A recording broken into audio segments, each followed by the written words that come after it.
आप सब लोगों का तहे दिल से बहुत बहुत शुक्रिया। इतनी तपती धूप के अंदर इतनी देर से इतनी बड़ी संख्या में आप लोग मेरा इंतजार कर रहे हैं, मैं आपका तहे दिल से बहुत बहुत शुक्रिया अदा करना चाहता हूं। जितने लोग इस वक्त टीवी में देख रहे हैं उन सब दर्शकों का भी मैं तहे दिल से शुक्रिया अदा करना चाहता हूं। सबको मेरा नमस्कार, सबको मेरा प्रणाम। दोस्तों, सीधा जेल से मैं आप लोगों के बीच में आ रहा हूं। आपके बीच में आके बहुत अच्छा लग रहा है। 50 दिन के बाद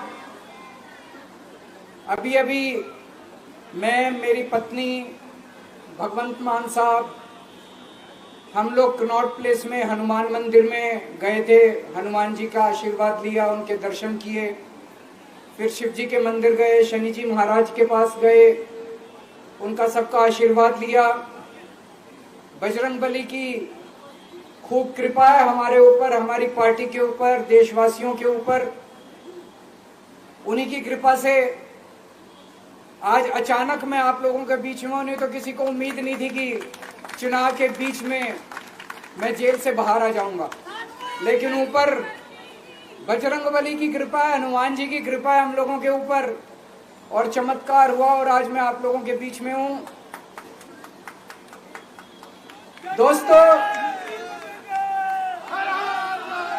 हमारी आम आदमी पार्टी एक छोटी सी पार्टी है, 2 राज्यों के अंदर है, अभी 10 साल पुरानी पार्टी है। हमारी पार्टी को कुचलने में, खत्म करने में प्रधानमंत्री जी ने कोई कसर नहीं छोड़ी।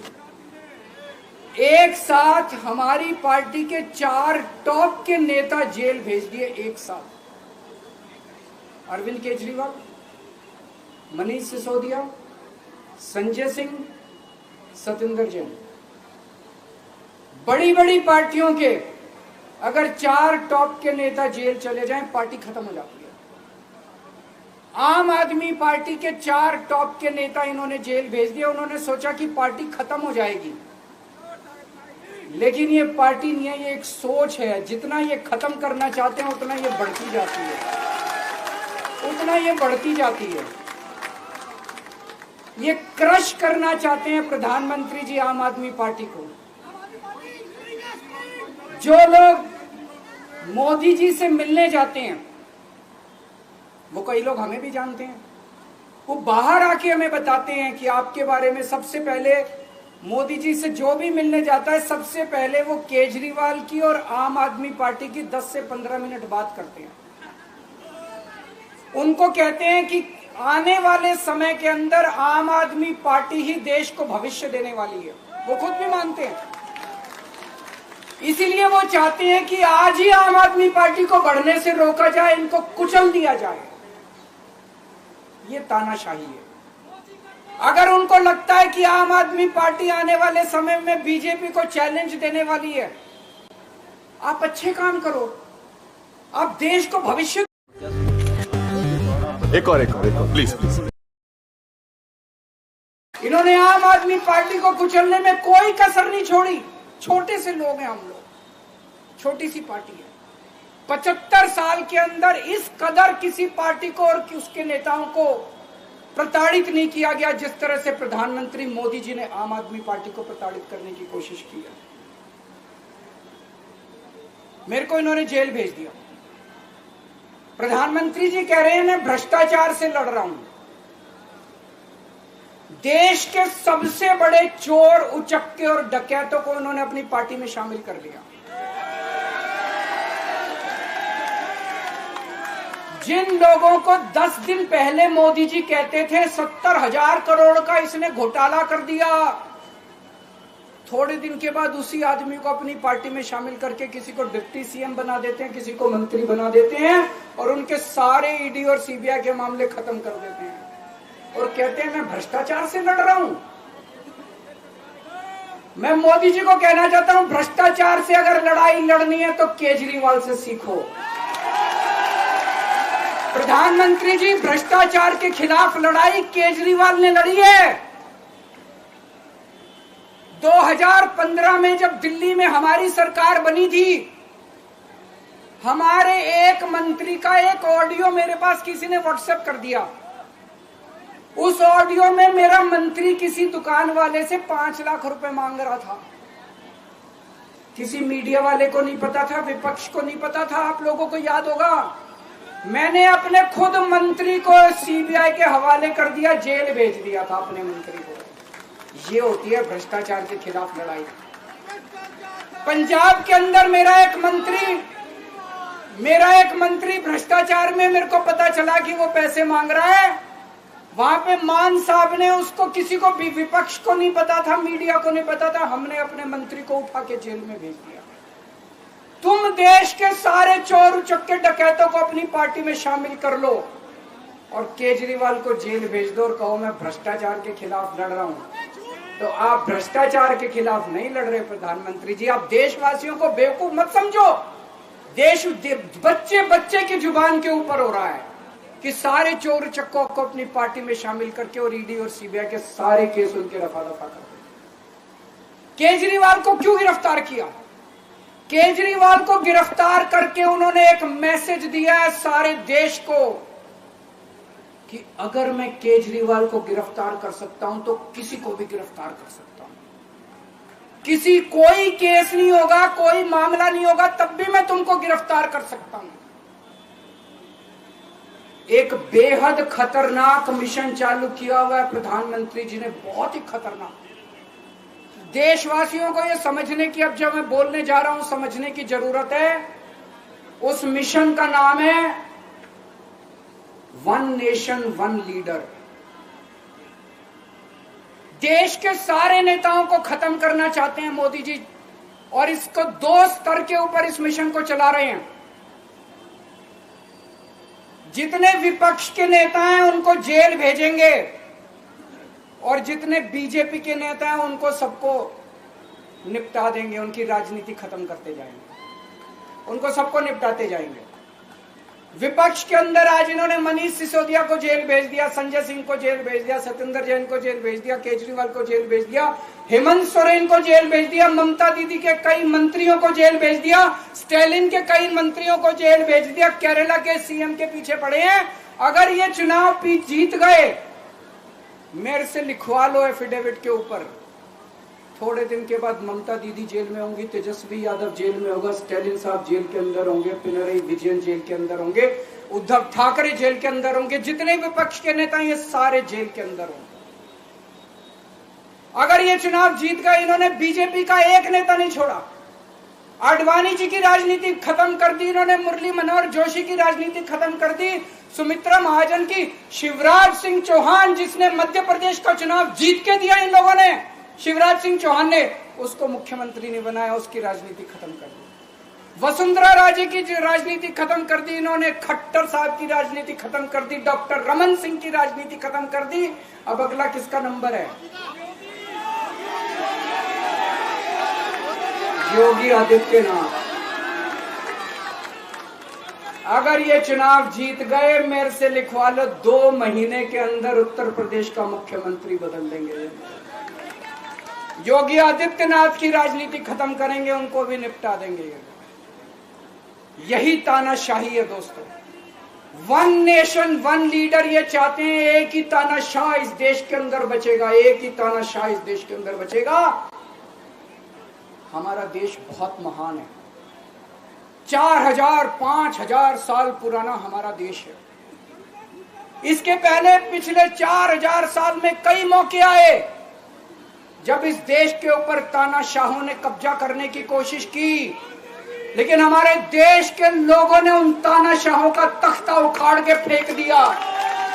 जब जब हमारे देश में ऐसा मौका आया कि तानाशाह ने हमारे देश के ऊपर कब्जा करने की कोशिश की, इस देश की जनता ने उसका तख्ता उखाड़ के फेंक दिया। आज एक तानाशाह इस देश से जनतंत्र खत्म करना चाहता है, आज एक तानाशाह इस देश से लोकशाही खत्म करना चाहता है। मैं पूरे तन मन धन से लड़ रहा हूं, संघर्ष कर रहा हूं उस तानाशाह के खिलाफ। 140 करोड़ लोगों का साथ चाहता हूं मैं। मेरे अकेले के करने से नहीं होगा। 140 आज मैं आप लोगों से भीख मांगने के लिए आया हूं, 140 करोड़ लोगों से, 140 करोड़ लोगों से भीख मांगने के लिए आया हूं। मेरे देश को बचा लो, मेरे भारतवर्ष को बचा लो, मेरा भारत बहुत इस तानाशाही से बचा लो मेरे दोस्त, मेरे देश को।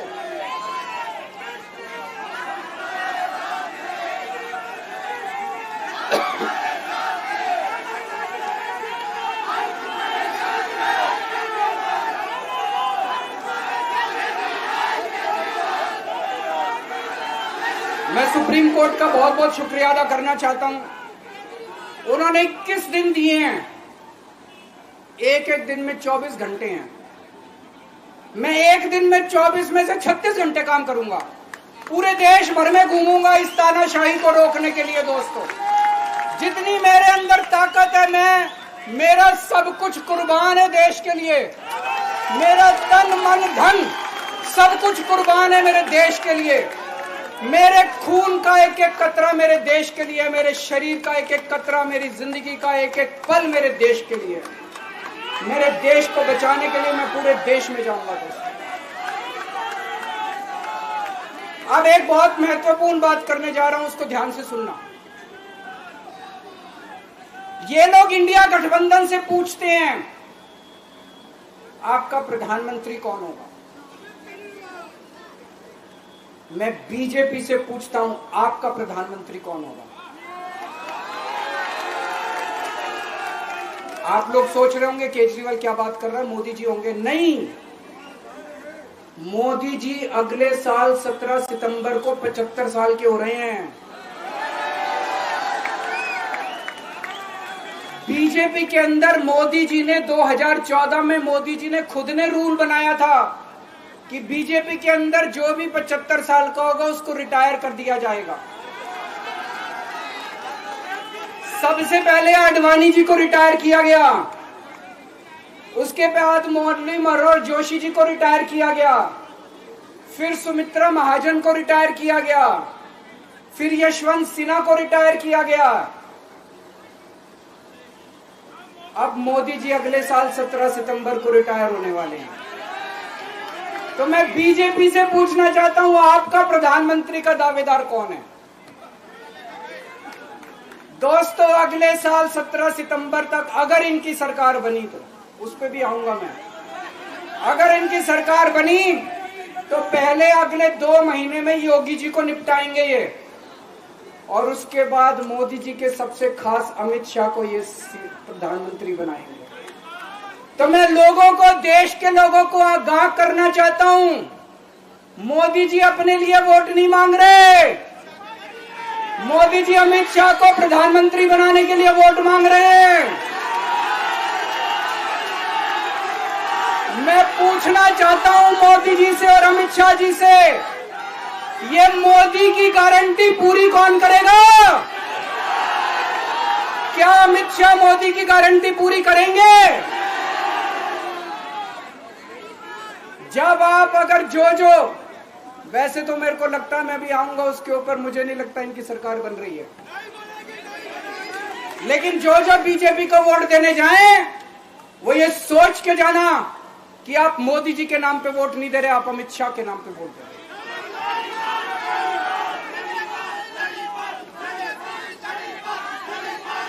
अब एक खुशखबरी है आप लोगों के लिए, अब एक खुशखबरी है, सबको बता देना जो मैंने बातें कही है बड़ी सोच समझ के कही है। वहां बैठ के यही सोच रहा था 50 दिन से।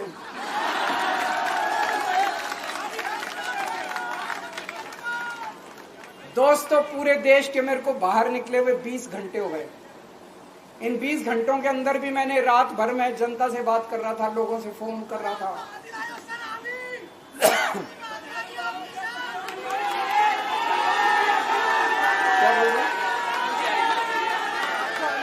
रात को आंधी आई थी,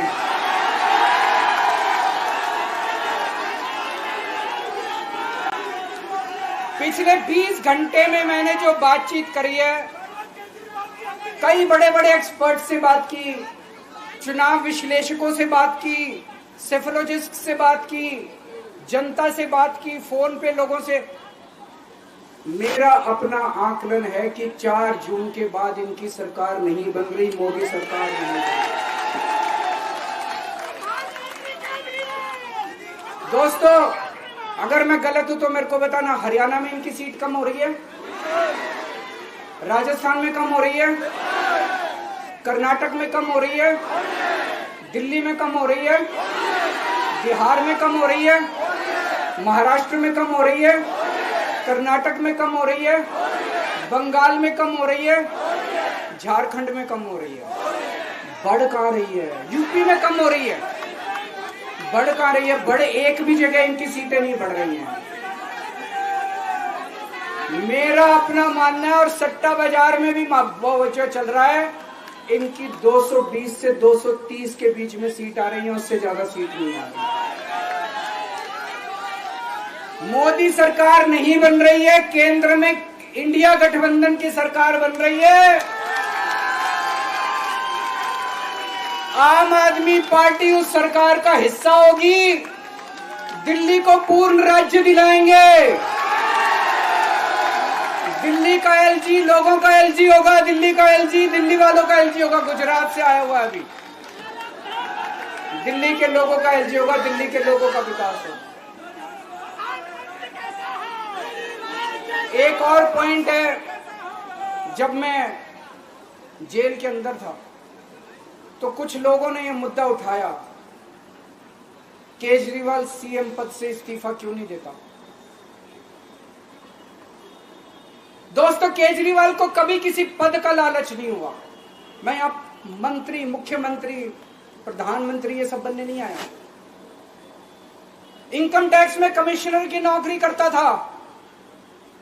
कमिश्नर की नौकरी छोड़ के दिल्ली की झुग्गियों के अंदर 1 नहीं, 2 नहीं, 3 नहीं, 10 साल तक मैंने दिल्ली की झुग्गियों के अंदर काम किया है, सुंदर नगरी और नंदनगर की झुग्गियों के अंदर। इनकम टैक्स कमिश्नर की नौकरी छोड़ के जब मेरे को दिल्ली की जनता ने पहली बार सीएम बनाया, असूलों के ऊपर 49 दिन के अंदर सीएम पद से इस्तीफा दे दिया था। एक चपरासी की नौकरी कोई नहीं छोड़ता। सीएम बनने के लिए लोग अपना दायां हाथ कटाने के लिए तैयार होते हैं। मैंने खुद से अपने आप सीएम की कुर्सी को लात मार दी थी 49 दिन के अंदर। मेरे लिए सीएम पद इंपॉर्टेंट नहीं है। आज मैंने सीएम पद से इस्तीफा क्यों नहीं दिया जेल जाने के बाद? दोस्तों, पिछले 75 साल में भारतवर्ष में इतने राज्यों के चुनाव हुए, इतने राज्यों के चुनाव हुए, दिल्ली के अंदर सबसे ऐतिहासिक बहुमत से आम आदमी पार्टी जीती। 55-56% वोट, एक बार 67 सीट, एक बार 62 सीट। इतने भारी बहुमत से आज तक कोई राज्य की सरकार 75 साल में नहीं जीती। इतने भारी बहुमत से जीतने के बावजूद झूठा केस, अब उनको पता है वो हमें हरा नहीं सकते दिल्ली के अंदर। उन्हें पता है अगले 20 साल तक दिल्ली में आम आदमी पार्टी को कोई नहीं हरा सकता। तो उन्होंने एक षड्यंत्र रचा, राजनीतिक षड्यंत्र रचा। केजरीवाल को झूठे केस में जेल भेज दो, केजरीवाल को इस्तीफा देना पड़ेगा, केजरीवाल की सरकार गिर जाएगी। उन्होंने ये षड्यंत्र रचा। मैंने कहा मैं भी इस्तीफा नहीं दूंगा। तुम अगर जनतंत्र को जेल में कैद करोगे तो जनतंत्र जेल से चला के दिखाएंगे। दोस्तों, सरकार भी जेल से चला के दिखाएंगे। कतई इस्तीफा, तुम्हारे ट्रैप में फंसने वाले नहीं हम। ये अगर हेमंत सोरेन साहब को भी इस्तीफा नहीं देना चाहिए था, जेल से सरकार चलानी चाहिए। अगर हमने इस्तीफा दे दिया, ये तो बड़ा अच्छा इनके लिए।